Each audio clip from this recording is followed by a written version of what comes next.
La pantalla, compartir. Ahí está. Bueno, pues buenas tardes. Vamos a empezar con el tema de hoy, bastante interesante, que es el equilibrio en una línea de producción. Entonces, vamos a ver una metodología para hacer este proceso, ¿no? Principalmente para asignar, para saber cuántas estaciones de trabajo vas a necesitar para realizar los subprocesos, que a final de cuentas te dan un proceso dentro de la línea de producción, estimándola con tiempos. Y bueno, vamos a comenzar, ¿no? A ver.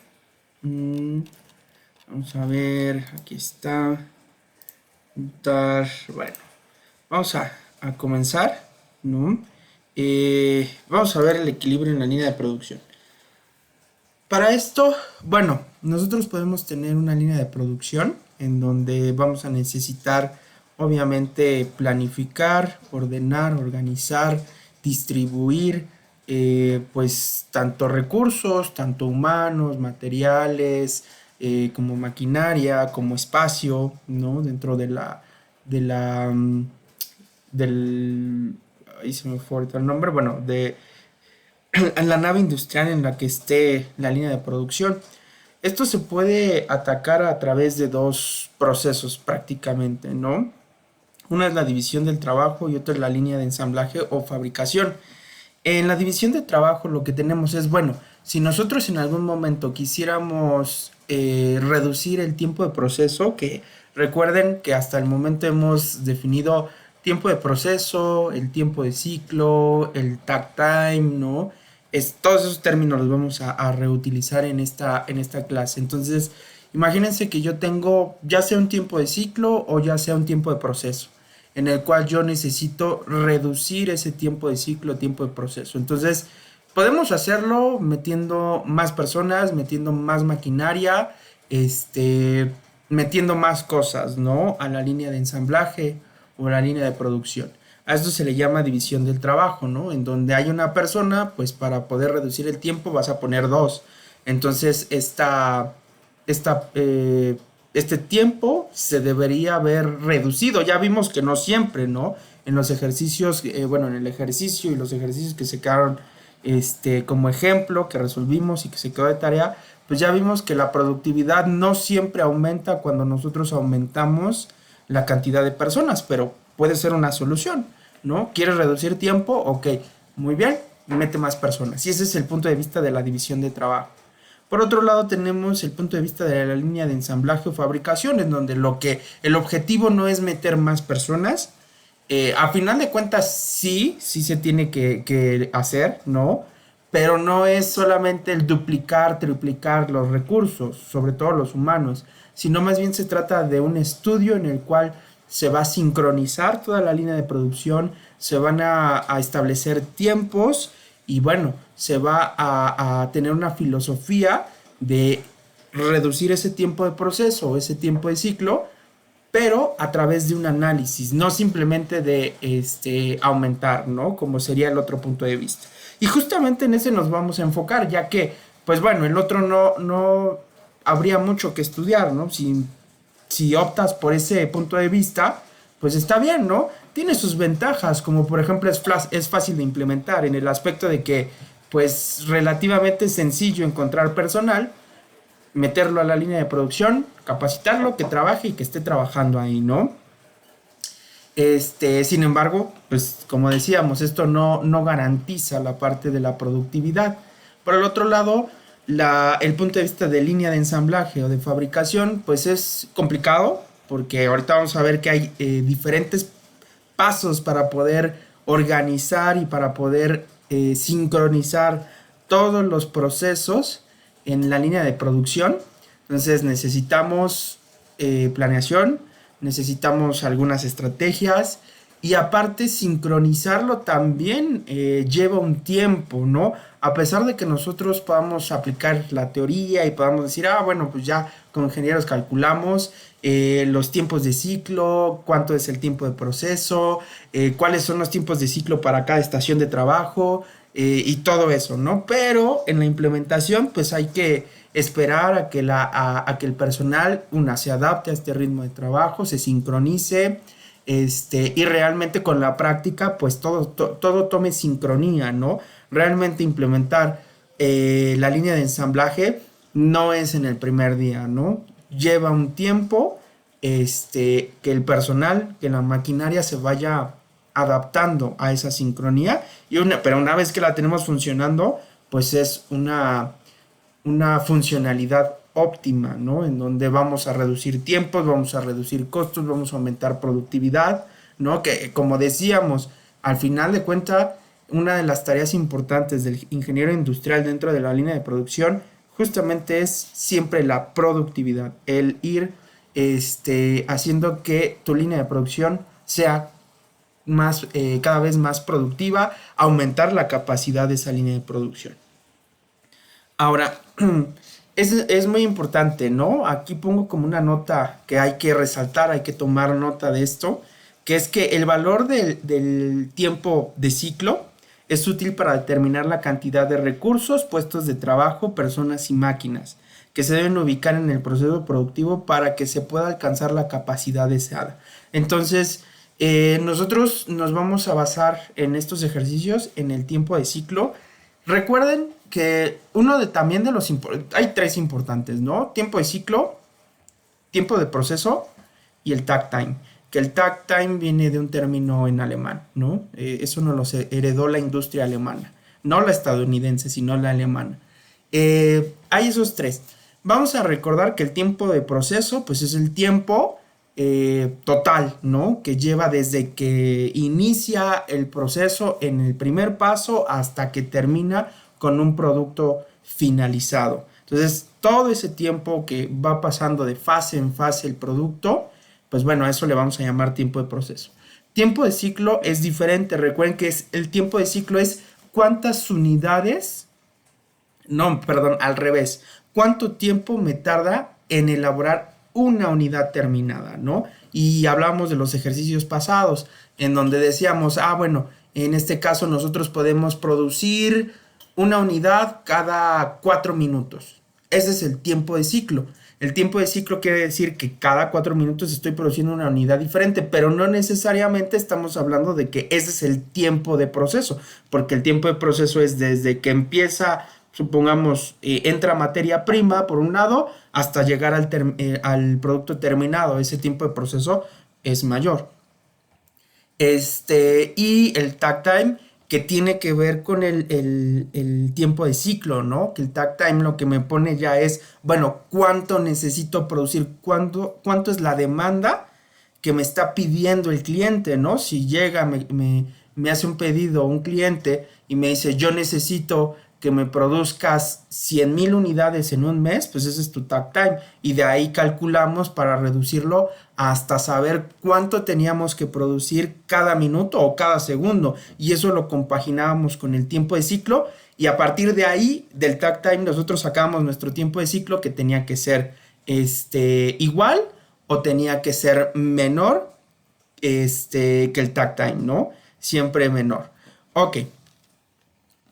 Bueno, entonces el TC es muy importante. Ahora, dentro de la línea de producción, pues vamos a tener dos situaciones donde el tiempo de ciclo sea menor o igual que el tiempo de proceso y que el tiempo de ciclo sea menor que el tiempo de proceso. ¿Por qué tenemos esas dos situaciones? Bueno, recordando otra vez que el tiempo de proceso pues es todo aquel tiempo que se lleva en elaborar un producto terminado. Entonces, si el tiempo de proceso es menor que el tiempo de ciclo, que el tiempo de ciclo lo que me pone es una restricción en cuánto debo de producir, cuántas unidades o en cuánto tiempo debo de producir una unidad, si el tiempo de proceso es menor que el tiempo de ciclo o es igual, pues no tenemos mayor problema. ¿Por qué? Pues porque supongamos, ¿no? En este caso el tiempo de proceso es 10 segundos.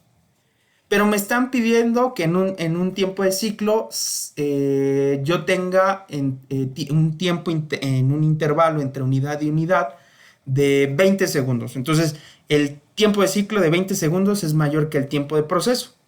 ¿Por qué digo que no hay problema? Pues porque Si me están pidiendo una pieza cada 20 segundos y yo tardo en elaborarla 10 segundos, pues entonces yo puedo cumplir sin problemas y no necesito gran cosa. Así como está la planta, está funcionando perfectamente. Si es un diseño de línea de producción, o sea, el implementar una nueva línea de producción, entonces pues, no hay problema también porque todo se puede resumir en una estación, en un proceso. No necesito subdividirlo en más, ¿no? ¿Por qué? Porque lo que me tardo en elaborar una pieza es menor que lo que me tardo o lo que me está exigiendo la producción, ¿no? Entonces yo elaboro una pieza en 10 segundos y la producción me dice, tienes que elaborar cada 20 segundos una pieza. Ah, pues aquí está tu pieza, ¿no? Y todavía me quedan 10 segundos de tiempo libre, ¿no? Y otra vez me piden otra pieza, aquí está tu pieza. Y así vamos a ir laborando. El problema reside, y bueno, todos los recursos van a estar destinados a una sola estación, van a estar destinados a sacar ese tiempo de producción sin mayor problema. El detalle aquí es cuando nosotros tenemos un tiempo de proceso mayor, que normalmente es lo común en la industria, y un tiempo de ciclo menor, ¿no? Entonces, ¿qué es lo que tenemos? Pues tenemos una elaboración más que ocupa un tiempo mayor que el tiempo en el que me están pidiendo sacar cada unidad. Supongamos, ¿no? Yo en, no sé, elaborar un vaso de vidrio, me tardo, y digo vaso de vidrio porque lo tengo enfrente, ¿no? Yo me tardo a lo mejor, proceso final, 5 segundos, ¿no? Pero el tiempo de ciclo me dice que yo tengo que elaborar un vaso cada segundo. Entonces mi proceso es de 5 segundos, pero yo tengo que sacar un vaso por segundo. Ahí es donde pues ya decimos, ok, no lo puedo hacer así como está, ¿no? Tengo que organizarme para ver cómo voy a distribuir cada uno de los subprocesos para poder cumplir la restrictiva de estar sacando un vaso por un segundo, aunque el proceso dure 5 segundos totales de elaborar un vaso. Entonces, ¿qué es lo que tenemos que hacer? Es distribuir las tareas, fraccionarlas, convertirlas en subprocesos. Y ahí es donde viene lo interesante, porque entonces cuando las conviertes en subprocesos, tienes que distribuir tiempos, tienes que distribuir maquinaria, tienes que distribuir recurso humano y tienes que hacer la organización para que todo se sincronice y efectivamente nosotros estemos elaborando un vaso cada segundo. Obviamente, pues en la puesta en marcha no vamos a llevar a ese ritmo. Siempre empezamos con un ritmo bajo. No voy a tener al principio, no voy a tener el vaso cada segundo, ¿no? Porque para que salga el primer vaso, yo tendría que dejar pasar 5 segundos, porque ese es mi tiempo total. Pero a partir del primero, del segundo vaso, ya se tiene que regularizar ese tiempo de ciclo a que cada segundo tengamos un vaso terminado. No sé si me expliqué bien aquí o hay alguna duda.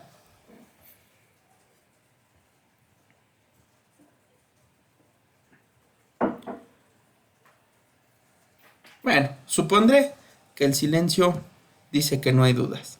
Muy bien. Ya les saldrán dudas en el examen y bueno, ya no estaré para ayudarles. Se denomina, vamos a definir, ¿no? Ahora, ¿a qué le llamamos equilibrio de la línea de producción, ¿no? Entonces decimos que se denomina equilibrado de la línea al procedimiento de asignar tareas a puestos de trabajo o estaciones a lo largo de una línea, satisfaciendo las restricciones y procurando que las cantidades de trabajo en cada una de las estaciones sea lo más parecido posible una vez fijado el tiempo de ciclo y persiguiendo la minimización del número de puestos. Esto parece un salmo de la Biblia, pero bueno, vamos a desmenuzarlo, ¿no? O sea, ¿qué es equilibrar la línea? Primero es que asignar los puestos de trabajo o estaciones. ¿En cuántos subprocesos necesitamos dividir nuestro proceso total? Entonces el equilibrado de línea tiene una tarea. Esa tarea es bueno, no es la única, pero es la primera, que es definir cuántas estaciones necesito de trabajo, ¿no? Cuántos subprocesos necesito realizar, ¿no? O organizarme en subprocesos para qué? Para sacar el proceso final, ¿no? Vamos a tener restricciones, ¿no? O sea, no es solo decir, bueno, pues vamos a meter 10 estaciones de trabajo y ahí que estén, ¿no? Vamos a tener restricciones. ¿Quién nos va a poner las restricciones, ¿no? Por un lado es el tiempo de ciclo, por el otro lado también son las capacidades que nosotros tenemos en cada estación de trabajo. Ahora, otra de las cuestiones importantes que hace este equilibrado de línea es que cada estación de trabajo, ¿no? O cada estación, nosotros tengamos una carga de trabajo similar. También es muy común encontrar en las líneas de producción en donde tienes una sección saturada de trabajo, ¿no? En donde todos están vueltos locos y eso causa muchos errores en la línea de producción, muchos paros de emergencia, bueno, cosas que no debería ser. ¿Pero por qué? Porque tenemos esa estación saturada de trabajo, ¿no? Y por el otro lado tenemos otra estación que pues está papando moscas. ¿Por qué? Pues porque tiene poco trabajo. Entonces también una de las tareas del equilibrado de la línea es tratar de distribuir el trabajo lo más uniforme que se pueda dentro de todas estas estaciones. Ahora, esto pues obviamente es persiguiendo otra vez la productividad, o sea, necesitamos hacer o aumentar la capacidad de producción o mantenerla con la menor cantidad de recursos. Entonces, no hay que olvidar también esa otra parte, que es otra restricción. Una es el tiempo y otra es, ok, pues sí, puedes producir mucho, pero si produces mucho, ¿cómo decirlo? Utilizando una gran cantidad de recursos, pues ya vimos que también no es bueno. Afecta a tu eficiencia, a tu productividad de la línea de producción. Bueno, para equilibrar una línea de producción, los pasos iniciales son, uno, definir e identificar las tareas que se van a realizar. Esto es muy importante, tener bien delimitadas cada una de las tareas o subprocesos que necesitamos dentro de la línea de ensamblaje. Número 2, tiempos de cada tarea. Necesitamos saber cuál es el tiempo. Podríamos llamarlo como un subproceso, ¿no? Podríamos llamarlo como tiempos de proceso del subproceso, ¿no? En el aspecto de decir, bueno, ¿cuánto es el tiempo total que me lleva a realizar esta tarea? Entonces, identificar las tareas, saber cuánto tiempo nos lleva a elaborar cada tarea, los recursos necesarios para hacer que esta tarea se ejecute y obviamente la orden de ejecución, que es ya tener, perdón, esa tarea en funcionamiento, ¿no? Entonces, esos son los pasos iniciales para el equilibrio de la línea que necesitamos nosotros saber, ¿no? Sin eso, pues no podemos empezar a equilibrar la línea de producción para poder optimizarla. Ok, y aquí ya viene lo bonito, ¿no? Un poquito de matemáticas. Cálculo del número mínimo de estaciones, ¿no? Que nosotros lo ponemos como NME, número mínimo de estaciones. Ok, la primera pregunta que resultaría es, ok, yo ya tengo un tiempo de proceso definido, ya tengo a lo mejor un tiempo de ciclo, ¿no? Pero, ¿y cómo sabría yo en cuántos subprocesos dividir ese proceso que yo voy a analizar o que yo voy a estar estudiando para hacer el equilibrio de la línea de producción? Eso sería como una interrogante, ¿no? Ajá, ¿y cuántos subprocesos pudiera yo tener? La primera respuesta sería pues los subprocesos o las estaciones que se necesiten, ¿no? Dependiendo de la naturaleza de lo que se está realizando en la línea de producción. Esa podría ser una primera aproximación, sería válida, pero si nosotros queremos optimizar, pues entonces vamos a tener una formulita que es justamente, vamos a utilizar el puntero láser, que es esta, ¿no? en donde lo que nos dice que el número de estaciones, el número mínimo de estaciones va a ser la suma de todos los tiempos, ¿sale? De cada uno de los subprocesos entre el tiempo total, ¿no? Entonces aquí ya vamos a tener una fórmula para calcular ese número mínimo de estaciones. Ahorita vamos a hacer un ejercicio y vamos a explicar más las fórmulas. Otra es el error porcentual. Obviamente, no siempre o no todas las ocasiones nosotros vamos a tener pues este número mínimo de estaciones, ¿no? A veces nos va a salir un número acá de 5, ¿no? Por ejemplo, y vamos a tener 7. Entonces, una forma de estimar qué tan alejados estamos del parámetro, pues es con esta fórmula, igual sumando los tiempos de cada proceso, de cada subproceso, tarea, entre el número total de procesos por el tiempo de ciclo multiplicado por 100 para que se vuelva porcentaje, ¿no? Y por último, pues el tiempo muerto, que es otra de las situaciones. De igual manera, como más adelante vamos a ver en el ejemplo, no siempre vamos a tener un tiempo óptimo en donde ojalá, ¿no? Todo el tiempo de producción se aprovechara. De hecho, ya hablamos acerca de esto, en donde decíamos que teníamos por ahí un porcentaje, ¿no? De no producción, en donde pues lo tenemos que tomar en cuenta. Otra de las situaciones, y ahorita también lo vamos a checar en el ejemplo, es cuando pues por cuestiones de los tiempos de cada fase del proceso no pueden sincronizarse en su totalidad. Entonces pues vamos a tener por ahí unos tiempos en donde un proceso o una fase sea más rápida o dos, ¿cómo se llama? O dos fases sean más rápida que otra fase, y entonces pues ahí vamos a tener una situación de un tiempo desperdiciado, ¿no? Esto también se puede calcular como el número total, ¿no?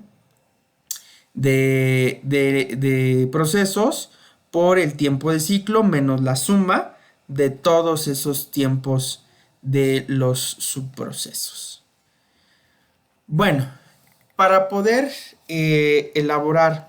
Ay, sonó aquí, ¿no? Ok, ¿no hay dudas?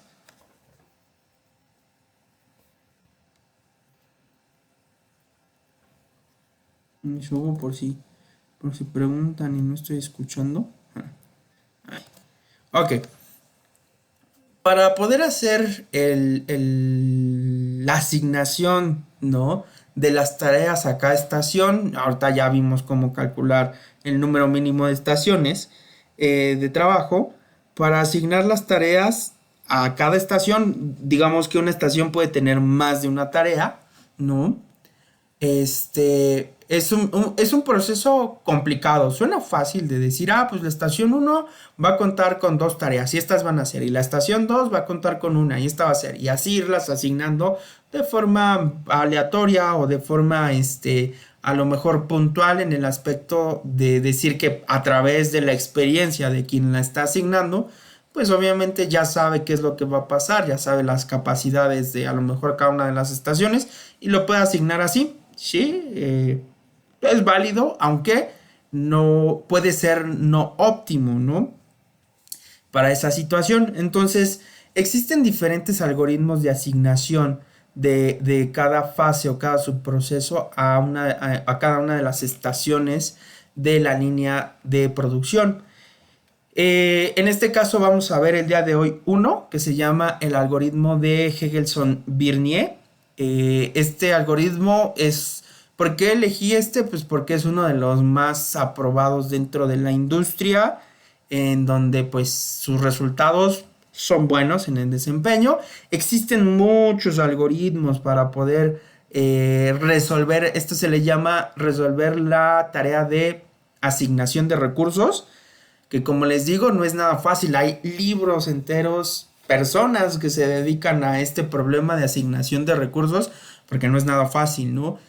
Sobre todo asignarlos de forma óptima. Entonces hay muchos algoritmos. Ustedes a lo mejor en su empresa, en su industria, van a encontrar que esta asignación de tareas se hace por otra metodología. Está bien, ¿no? Ya ustedes la compararán con esta que les voy a presentar el día de hoy. Como les comento, la elegí porque es una de las que, pues en cuanto a la industria, reporta mejores resultados. Entonces vamos a usar esta, vamos a ver, más bien vamos a ver esta y vamos a usarla en el ejercicio. Entonces, para este algoritmo nosotros primero, obviamente ya tenemos lo que decíamos, las tareas identificadas, los tiempos que nosotros tardamos para cada fase y ya tenemos esa información, ¿no? Que es como la primordial y los tiempos de ciclo o el tiempo de ciclo. En este caso nosotros vamos a tener entonces que para poder realizar este algoritmo de Hegelson-Birnier vamos a hacer otro preproceso antes de adentrarnos a esto. Este preproceso consiste en calcular primero algo que se llaman pesos de cada tarea. Estos pesos se van a calcular con los tiempos. Este algoritmo de Hegelson-Birnier lo que trata es de empezar con las tareas más alejadas del producto final. O sea, las primeras tareas que se tienen que realizar para empezar a transformar la materia prima que nosotros tenemos en la línea de producción. Entonces, para eso, lo que llama Hegelson y Birnier son pesos. ¿Qué son pesos? Pues como, ¿cómo decirlo? Como una característica de cada fase o de cada subproceso, que lo que va a tener es un número que la va a identificar y que si en este caso este número es muy grande, vamos a tener mayor prioridad sobre esa tarea dentro de la línea de producción. Entonces a eso le llamo pesos. ¿Cómo se calculan esos pesos? Bueno, se calculan sumando los tiempos desde, digamos, lo último de la línea de producción hasta llegar a esa fase o subproceso, ¿no? Entonces, se empiezan a sumar cada uno de los tiempos de los subprocesos hasta llegar a ese proceso. Esa suma de tiempos va a dar el peso de esa tarea. Ahorita con el ejemplo espero aclarar un poquito más este cálculo. Luego, ordenar las tareas de forma descendente, o sea, de mayor a menor. ¿Para qué? Pues para tener priorizadas estas tareas de mayor peso. Entonces, esto es lo primero que vamos a hacer para aplicar el algoritmo de Hegelson-Birnier. Después, ya en la ejecución, nosotros en la ejecución del algoritmo lo vamos a medir en, si no mal recuerdo, son 7 etapas. La primera es la inicialización, en donde primero se va a abrir una estación. Bueno, la primera pues va a ser la estación 1. Y se le asigna el tiempo de ciclo TC como tiempo disponible. Para esto, recuerden que nosotros ya hicimos un preproceso y ya sacamos este tiempo de ciclo, ¿no? Entonces, vamos a abrir una estación en donde vamos a asignar personas, vamos a asignar recursos, maquinaria, herramienta, espacio y todo, ¿no? Vamos a decir, bueno, aquí está la estación. Ahora, ¿cuánto tiempo es lo que en esa estación van a tardar o lo que pueden tardar en hacerle una transformación o agregarle valor al producto, ¿no? ¿Cuánto tiempo van a tardarse en transformar? Bueno, pues esa restricción la va a tener el tiempo de ciclo. Si a mí me dicen que el tiempo de ciclo son 1 minuto por unidad, ¿no? Entonces nosotros asignamos como tiempo disponible, o sea, como el tiempo que pueden ocupar esta estación para producir o para transformar algo como 1 minuto, ¿no? Que va a ser mi TC. Ok, entonces primero abrimos una estación y le asignamos el TC como tiempo disponible, que lo vamos a marcar como TD, de tiempo disponible. Número 2, búsqueda de tareas candidatas. Sea J la estación abierta, o sea, puede ser la primera, la segunda, la tercera, la que necesites dependiendo del cálculo que ya vimos. Siendo la estación J, o sea, una de esas estaciones que ya calculaste, abierta y te dé el tiempo disponible de dicha estación. O sea, prácticamente estamos reutilizando el paso número uno de inicialización.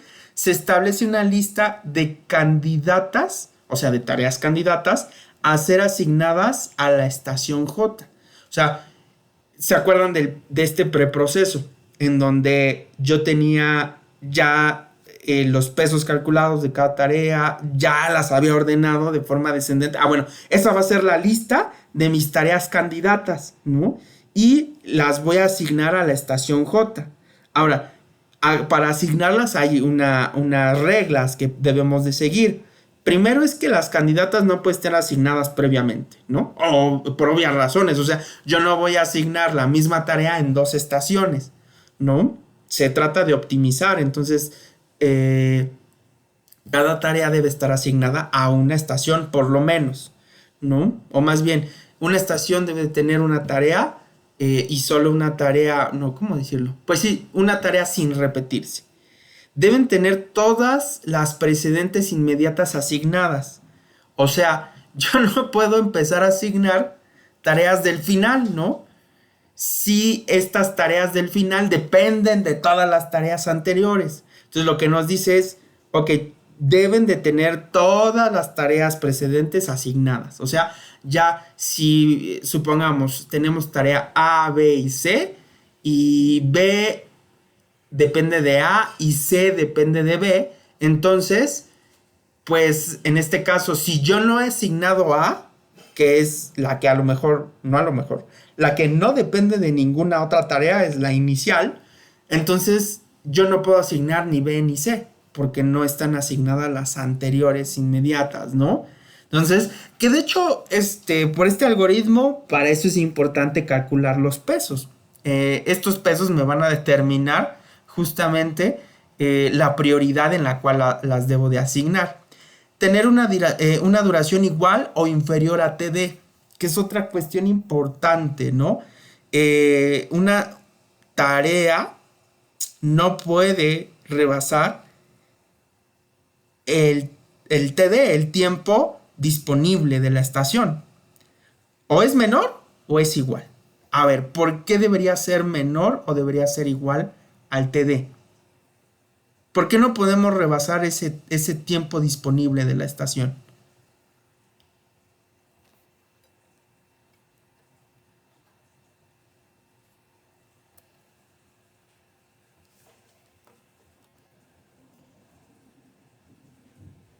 José Luis, ¿por qué no Sí, podremos? Ajá. Por, bueno, ajá. sí, Diga. supone que, por ejemplo, estamos dividiendo un proceso de subproceso. Ujú, Entonces, cada subproceso tenemos que calcular pues, el todo. ujú. Entonces, no podemos rebasar, rebasar esto, no lo podemos rebasar pues, el todo. Lo único que podemos hacer el todo, pues entonces igual nos atrasaríamos por ejemplo, Exactamente. Porque entonces ya no cumpliríamos el tiempo de ciclo. Imaginemos que tenemos un tiempo de ciclo de, no sé, 2 segundos, ¿no? Entonces yo necesito producir, no sé, ah, ay, ¿qué le ponemos? Ah, bueno, vamos a regresar con el vaso de vidrio, ¿no? Entonces, 2 segundos tengo que tardar en producir cada vaso. Entonces, si rebasamos del TD, que a final de cuentas el TD es el tiempo de ciclo, ¿no? Porque dijimos en la primera, en la inicialización, que el tiempo de ciclo se pone como tiempo disponible. Entonces, si un subproceso tarda más que lo que me están demandando de tiempo de ciclo, pues entonces no podría cumplir el tiempo de ciclo, ¿no? Porque efectivamente me empiezo a atrasar. Entonces, por esa razón, una tarea no puede ser mayor a a STC, bueno, que en este caso es TD, ¿no? Ok, muy bien, muy bien. Vamos con el siguiente, el test de cierre. Si ya asignamos la tarea, ¿no? O sea, ya buscamos la lista de candidatas y ya la asignamos siguiendo esto, que todas las previas estén asignadas, de los subprocesos de los cuales depende ya estén asignados. Y que sea un TD, perdón, que tenga un tiempo menor o inferior al TD. Ahora, si de esa lista nosotros, de la lista de candidatas, nosotros ya la vaciamos, o sea, ya no hay ninguna tarea que asignar, pues entonces ya cerramos ¿cómo se llama? El algoritmo y nos saltamos al paso final, que es el paso 6, bueno, al paso, ¿cómo decirlo? Antes del final, porque el final nos los pone como el paso de bucle o el paso de repetición. El paso número 4 es asignación de tareas. Bueno, si hay, aquí me comí una Y, si hay una sola tarea candidata, asignarla a la estación J. Si hay varias candidatas, asignar a la estación J la tarea de mayor peso. Ok, muy bien. Entonces aquí seguimos con lo mismo. Mientras que arriba vimos las candidatas, o sea, cuáles pueden ser y la mantenemos como candidata. En esta 3 ya la asignamos. Si hay varias candidatas, pues entonces vamos a seleccionar una de ellas dependiendo de si tiene el mayor peso. Y también aquí yo agregaría dependiendo del TD, ¿no? Que es que no rebase ese tiempo disponible de la estación. Para el paso número 5, que es actualización, es reducir el TD en la cantidad del tiempo de proceso de la tarea asignada. Si TD es nulo, ir al paso 6, que es el siguiente, que es el cierre. En caso contrario, ir al paso 2, ¿no? Que es pues volver a iniciar con el proceso. La búsqueda de las tareas candidatas, el test de cierre, la asignación de tareas, la actualización. Y bueno, si ya el TP se cumplió, que es el tiempo de proceso, pues entonces nos pasamos al cierre, que es cerrar la estación J, ¿no? El tiempo disponible restante después de cerrar la estación es algo que se llama tiempo muerto, ¿no? Ese es a veces inevitable, ¿no? Y bueno, ahí ya vamos a empezar a calcular los tiempos muertos. Y el último paso, que es si todas las tareas están asignadas, se termina el algoritmo. En caso contrario, abrir la estación J+1, abrir la siguiente estación, asignarle un TD igual a TC y volver al paso 2. Y entonces vamos a abrir una estación, recordando que una estación puede tener varias tareas, ¿no? Cuando terminamos el TD de esa estación, nos saltamos a abrir una nueva estación, asignamos tareas, terminamos o casi completamos ese TD, cerramos esa estación, abrimos una nueva y le asignamos tareas. Ok, vamos a ver con un ejemplo. Primero dice, la producción diaria deseada de una línea de ensamble es de 1200 unidades. Esta línea de ensamble funcionará 8 horas al día. La siguiente tabla contiene la información sobre las tareas requeridas para este producto, el tiempo de las tareas y las relaciones de precedencia. Entonces, nos dicen que una línea de ensamble necesita una capacidad de 1200 unidades, ¿no? Eso es lo que puede hacer. 1200 unidades en un día. Nos dice que funciona, ¿no? O tiene un turno de 8 horas al día totalmente productivas. Aquí no nos dice nada acerca de un cálculo de porcentaje de improductividad de la línea. Entonces son 8 horas eficientes, productivas al 100%. Bueno, ahorita vamos a ver que no tanto. La siguiente tabla contiene la información, que esto es lo que se debe de recabar en el proceso antes de equilibrar. Recordemos que estamos en el equilibrio de una línea de producción, o sea, cómo asignar, primero, cómo calcular el número de estaciones que necesito para la línea de ensamblaje, y número 2, cuántas tareas van a estar asignadas a esas estaciones, ¿no? Pueden haber estaciones con una tarea asignada, pueden haber estaciones con dos o con tres tareas asignadas. ¿De qué va a depender? Del algoritmo que vamos ahorita o que estamos estudiando y que ahorita vamos a implementar. Entonces, estos son los datos que ya debemos de tener antes de empezar a implementar el algoritmo, que es, ok, entonces mi línea de ensamblaje consta de 7 fases o 7 tareas. La A, la B, la C, la D, la E, la F, hasta la G. Estos pues obviamente ya con un ejercicio real, pues tienen que tener la descripción de cada una de las tareas que complementan el proceso o la línea de ensamblaje. También ya se tiene cronometrado el tiempo de cada tarea en minutos, ¿no? La tarea A tiene un tiempo de 0.2 minutos. La tarea B tardamos 0.18 en realizarla y así sucesivamente. Y a su vez debo de tener el orden de precedencia, ¿no? La tarea A, pues no la precede nadie, ¿no? Es la primera tarea y es la con la que se empieza. Entonces, no hay de quién dependa anteriormente. La B, la C y la D dependen de de A, las tres, B, C y D. E depende de C y de B. F depende de D y de E. Y G depende de F, que es su tarea anterior. Entonces, ¿qué es lo primero que tengo que hacer?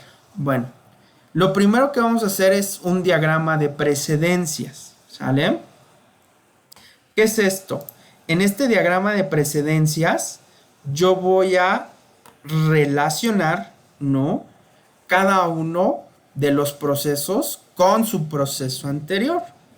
¿Qué es lo que me da esta parte de la tabla? ¿No? Esta parte. Entonces me dice, la tarea A no tiene ninguna. Por eso en el diagrama yo lo he puesto de preferencia al principio, ¿no? De izquierda a derecha leyendo este diagrama. Ahora me dice, la B depende de A. Ah, bueno. Entonces ubico la B y hago una flecha indicando que de A podemos pasar a B. ¿Sale? También me dice que C depende de A. Ok, muy bien. Entonces hago una flecha. De A podemos pasar a C. Y D depende también de A. Entonces, de A pasamos a D. Si observan también en cada uno de los circulitos hemos colocado los tiempos de cada tarea. Ahí están los tiempos de cada tarea. Ok, a ver, entonces después tendríamos que E, ¿no? Esta E va a depender de C y de B. Ok, entonces E depende de C y de B. Entonces, esta sería mi relación de precedencias, ¿no? E le llegan productos transformados de C y le llegan productos transformados de B. Después, F depende de D y de E. Depende de D y de E. Entonces, F depende de D, que está aquí. Entonces van a haber productos transformados que vayan a la tarea F, al subproceso F, pero también van a haber productos o subproductos que vayan de E a F. Y por último, G depende únicamente de F. Por lo tanto, pues aquí nada más iría una rayita. Ahí está.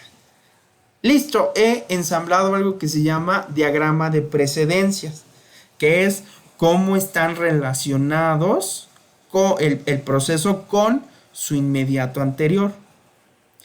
Esto me va a servir para calcular los pesos, ¿no? Pero antes de calcular los pesos, vamos a calcular el tiempo de ciclo, que es una cuestión también importante que ya deberíamos de tener, ¿no? ¿Cómo calculamos el tiempo de ciclo? Pues necesitamos saber cuánto nos debemos de tardar en tiempo para fabricar una unidad. Entonces, para esto nosotros tenemos 8 horas que va a trabajar mi línea de ensamblaje por un día, ¿no? Que es lo que nos piden, ¿no?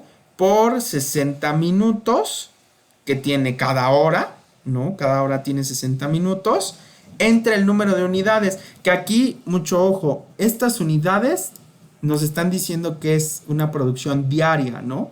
Entonces, este también es por día, unidades por día, ¿sale? Entonces, yo tengo que multiplicar 8 por 60 entre 1200 unidades por día. Y entonces me da un tiempo de ciclo. ¿Qué quiere decir esto? Que yo necesito estar fabricando cada unidad en 0.4 minutos. ¿Vale? Si nosotros sacamos la calculadora, ahí, entonces hacemos la operación que son 8 por 60 entre 1200. Me faltó un cero. Perdón, 8 por 60 entre 1200 punto 4. Entonces son 0.4 minutos por unidad. O sea, cada 0.4 minutos estoy sacando una unidad. Ese va a ser mi TC. Este dato es importante. ¿Por qué es importante? Porque este se convierte en mi TD, que es el tiempo disponible por estación. Entonces este me lo tengo que grabar. 0.4 minutos por unidad. Ahora, el número de estaciones mínimo, ¿no? Yo tengo mi TC, que es 0.4, ¿sale? Y tengo que sumar todos los tiempos de las tareas. Tarea 1, 2, 3 hasta la número 7. En este caso nosotros tenemos 7 tareas. Si fueran 10, pues aquí diría 10, ¿no? Desde la 1 hasta la 10. Entonces vamos a ver, ¿no? Vamos a sacar la calculadora y entonces sumamos 0.2 más 0.18 más 0.21 más 0.37 más 0.19 más 0.39 más 0.36. 1.9 es el tiempo de proceso. Ok, entonces el tiempo de proceso es 1.9. Ahora me pide dividirlas, ¿no? A 1.9 entre 0.4, 4.75. Ahora, el número de estaciones mínima me marca con decimales, 4.75, pero nosotros no podemos tener 0.75 de una estación de trabajo. Las estaciones de trabajo ¿cómo se llama? Se hacen en números enteros. Tengo 1, 2, 3, 4 estaciones de trabajo. Para calcular este número de estaciones mínimo siempre lo tenemos que redondear hacia arriba, ¿no? Hacia el entero superior.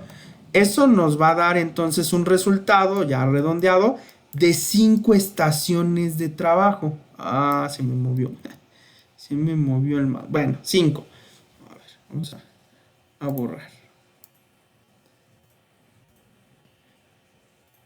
De 5 estaciones de trabajo, ¿no? O sea, 4.75 lo redondeamos hacia arriba, es 5, ¿no? Entonces ya tenemos las estaciones de trabajo. Necesitamos dividir a nuestra línea de ensamblaje en 5 estaciones de trabajo. ¿Sale? Ok, muy bien. Entonces, vean, sí sirvieron las fórmulas para algo, ¿no? Entonces tenemos el TC, el tiempo total. Este podría decirse como el tiempo de proceso, ¿no? Que es 1.9, que es cada una de las tareas sumadas. Y listo, tenemos entonces 5 estaciones. Mande. Ahí, pero es el número de estaciones mínima es igual a la sumatoria, tiene 100. Ajá. Así es, al número de tareas. El time que está ahorita, ¿qué significa? Son los tiempos de cada tarea. Pero no se multiplican todos, se suman los 5 horas con los 5 de cada tarea. No, se suman. O sea, cada tiempo se va a sumar, ¿no? Entonces, aquí tenemos los tiempos. Ajá,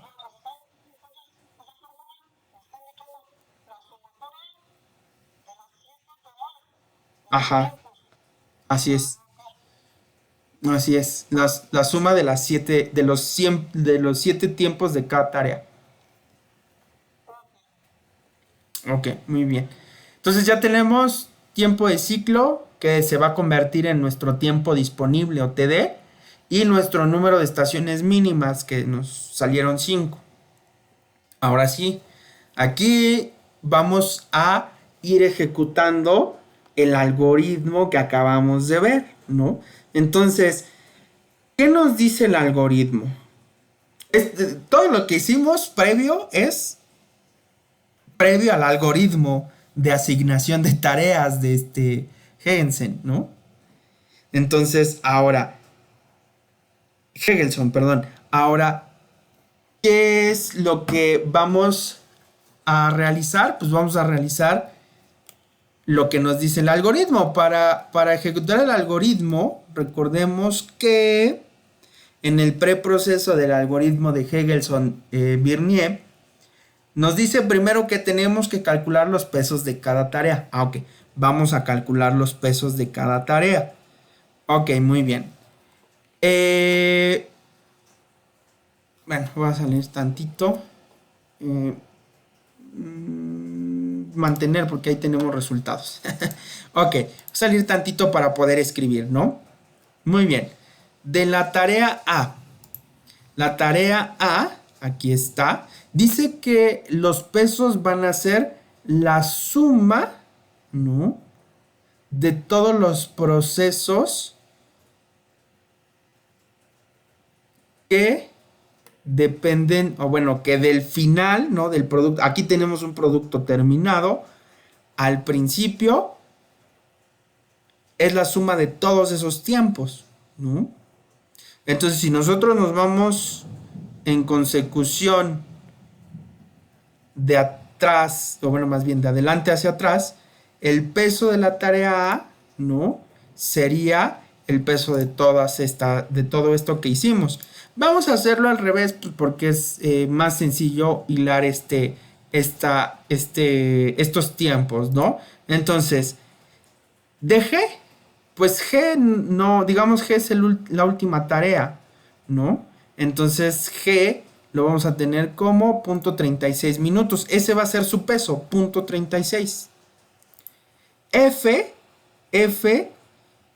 tiene una tarea delante de él, ¿no? Que es G únicamente.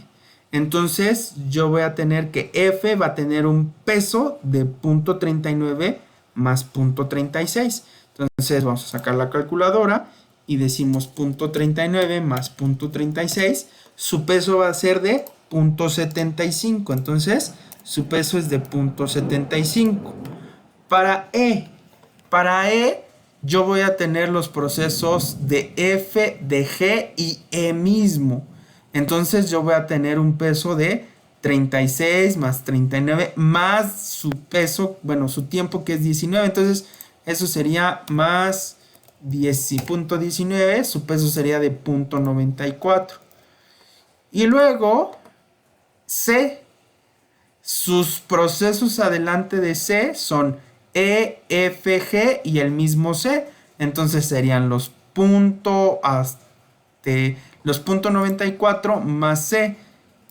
0.94 más C, que es un tiempo de 0.21, ¿no? Más 0.21 tendría un peso de 1.15 D. No, C dijimos. C. 1.15.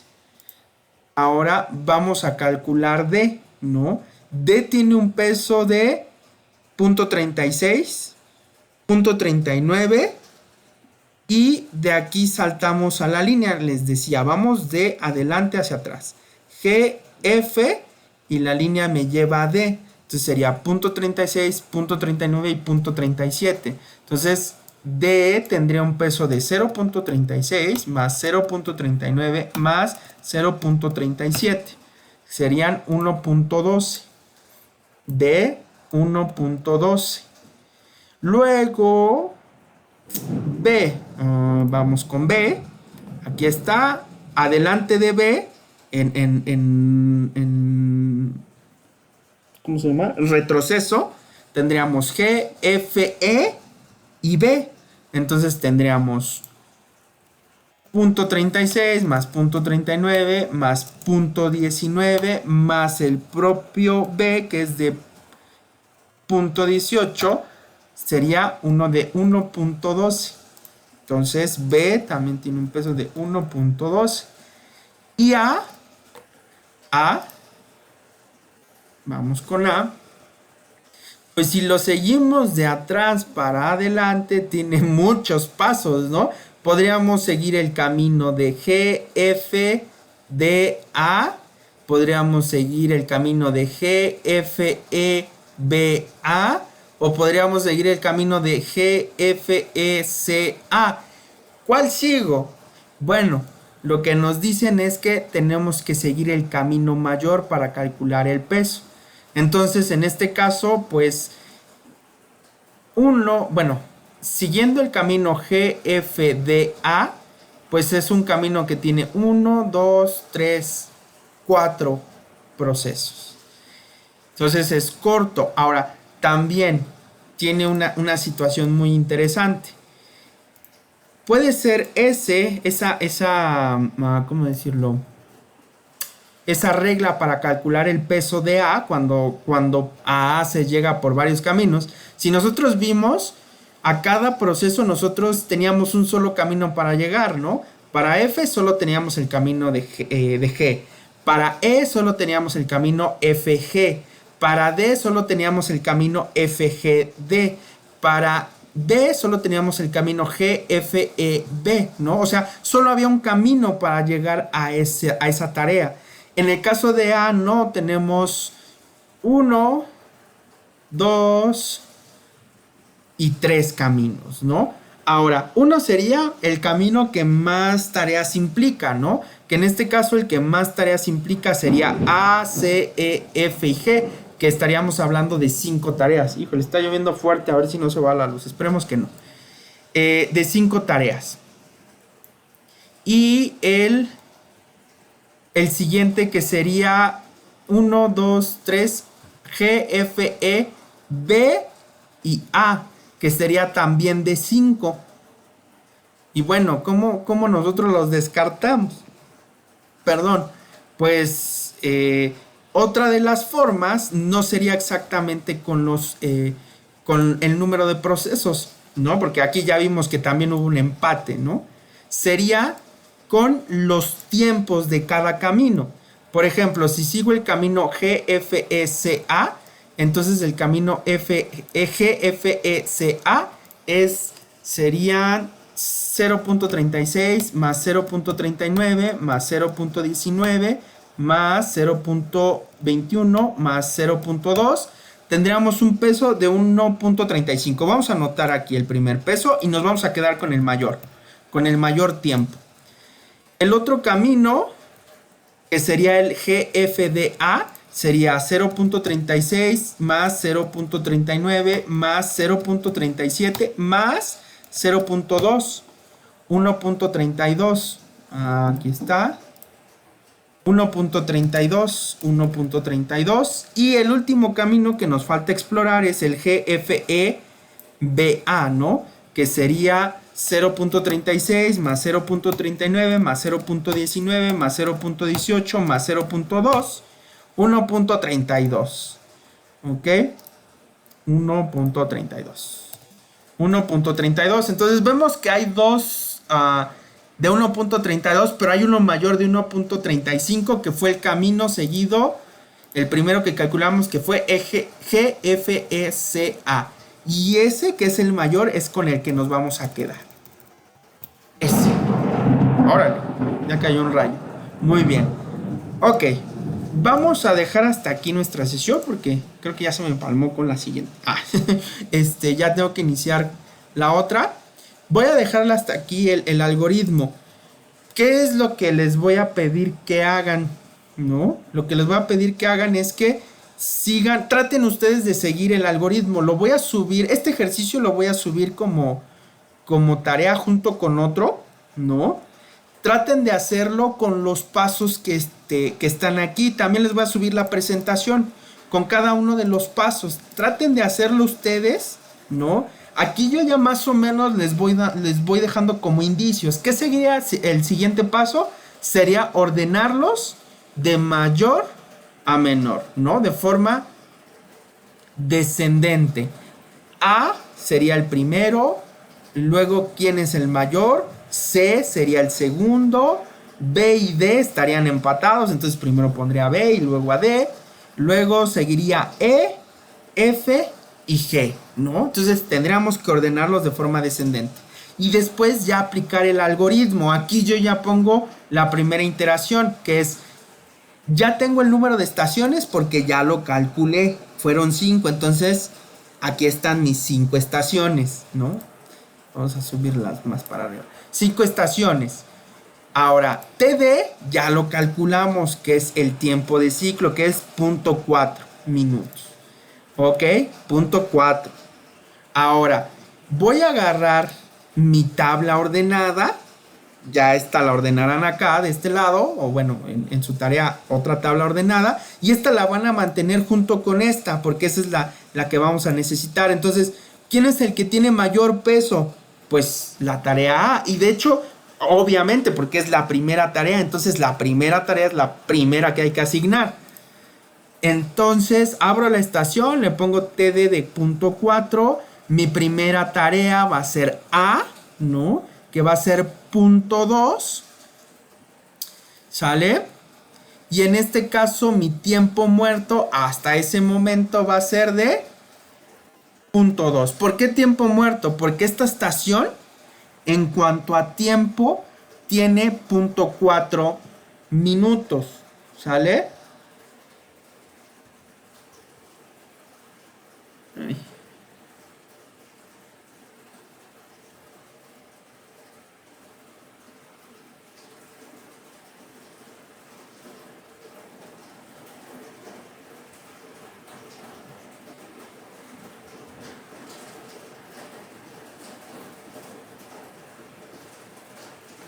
Ok, entonces sería por el momento mi tiempo muerto. ¿Por qué mi tiempo muerto? Porque si yo le asigno la tarea A, que tarda 0.2 minutos, y mi estación tiene como máximo 0.4 minutos, pues me salen sobrando 0.2, ¿no? Entonces, si me salen sobrando 0.2, yo podría asignarle otra tarea aquí, ¿no?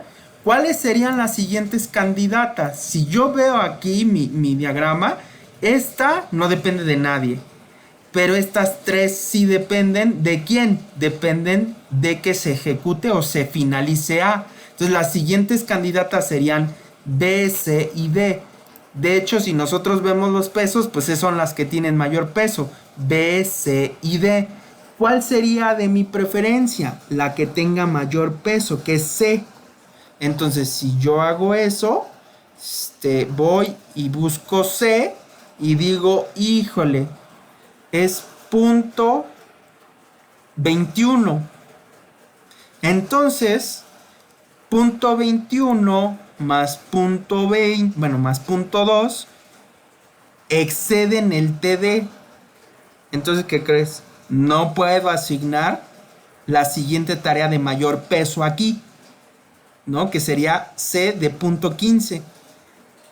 Entonces, como no, ya estoy rebasando el tiempo de TD, necesito abrir una nueva estación. Y entonces otra vez TD es 0.4. ¿Quién sería la siguiente tarea? Pues la siguiente tarea sería justamente la de mayor peso, que es C. Y de ahí otra vez, o puedo agarrar B o puedo agarrar D, ¿no? Y así me voy a ir ejecutando el algoritmo, ¿ok? Muy bien, bueno, pues entonces hasta aquí voy a finalizar la sesión. Igual, ahí están las referencias de donde estamos sacando todo este menjurje de cosas del Manual Práctico de Diseño de Sistemas Productivos, de Suñé A I, de Gil F y de Arcusa I, ¿no? Esos son los nombres, ahorita no me acuerdo de los nombres, de Suñé, Gil y Arcusa, ¿no? Ok, bueno chicos, pues me despido de ustedes, vamos a guardar esto, no, vamos a parar.